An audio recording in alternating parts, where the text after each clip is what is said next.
Nueva Capital, une banlieue de Tegucigalpa au Honduras. Ici, le taux d'homicide est 100 fois plus élevé qu'en Suisse. Il n'y a toujours pas d'eau courante, ni de rue goudronnée. La violence est invisible mais permanente. Raquettes, enlèvements, trafic. De nombreux habitants fuient vers les États-Unis. Le caricaturiste du Tagesanzeiger, Félix Schad, se rend avec ses crayons dans la seule clinique du quartier, construite il y a 2 ans par Médecins sans frontières. Je suis en train de dessiner ici le centre médical, mais aussi les patients attendant leur traitement.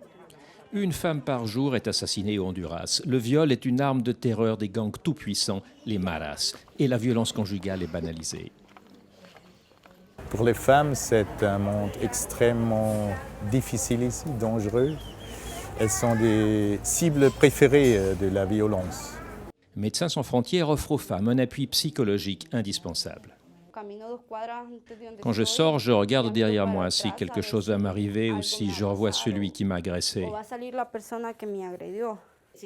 Il n'y a pas d'emploi, pas de sécurité, pas de médicaments dans les hôpitaux. Qui veut encore vivre dans ce pays? Une patiente m'a dit « Je n'ai qu'une solution pour ne plus être maltraitée par mon mari, c'est d'émigrer ». 1000 km plus au nord, à Tenosique, ce foyer est la première étape au Mexique sur la route pour les États-Unis. Depuis son ouverture en 2011, ce lieu fondé par des franciscains a accueilli 100 000 personnes. La majorité d'entre elles ont fui la violence du Honduras. Ils m'ont tellement battu, je saignais de partout, mais grâce à Dieu, j'ai survécu. Ma fille avait 2 ans.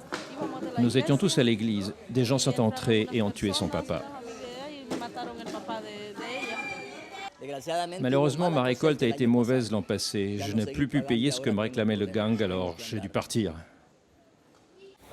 Je vais montrer un petit moment dans la vie de ces gens qui ont déjà beaucoup souffert et qui vont souffrir.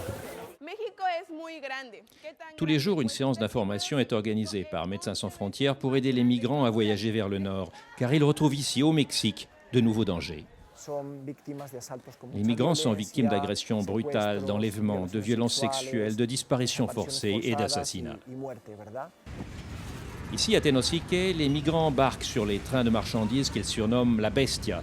Pour arriver à la frontière américaine, ils devront changer une 12aine de fois de train, le voyage de tous les dangers.